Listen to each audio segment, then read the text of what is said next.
Now to the battle over tariffs. Canada is out in full force to stop U.S. tariffs. A fresh trade war between the U.S. and China.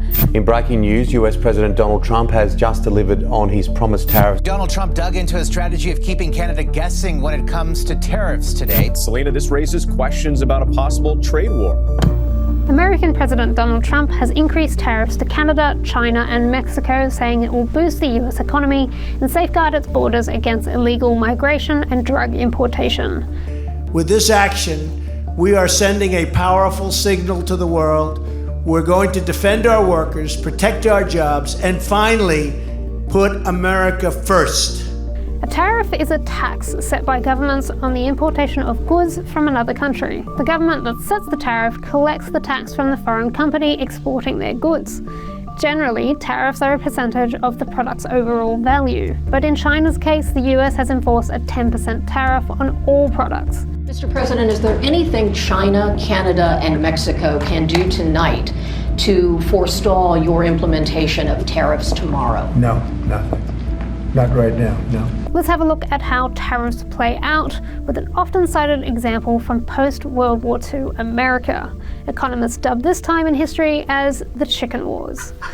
At the end of the Second World War, there was enormous demand for chicken in Germany. So the European nation began importing a lot of chickens from America to fill the demand for the succulent white meat.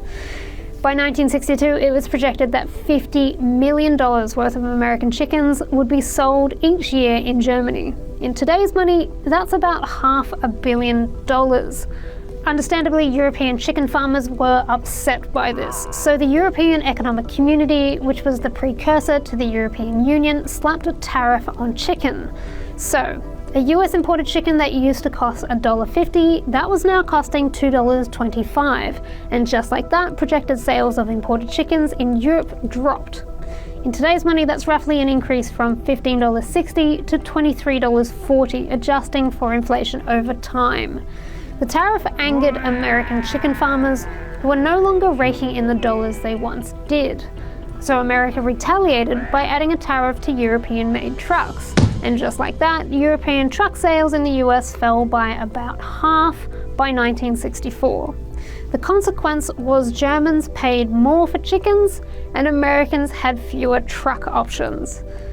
And this is the main criticism of tariffs. While it's a source of revenue for governments, raising tariffs can quickly escalate a trade war. It protects specific industries, but in the long run, it hurts consumers who pay more for products and have fewer options. Tariffs are very tricky. Sometimes it proves effective in job creation and stimulating the economy. If importing goods is more expensive, it encourages consumers to buy domestically. If there's a higher demand for products made locally, then more workers will be sought to fill the demand. But all of this is based on the assumption that after the tariffs are introduced, locally produced products will stay the same price. More often, when there is less competition and more demand for the product, prices are driven upwards.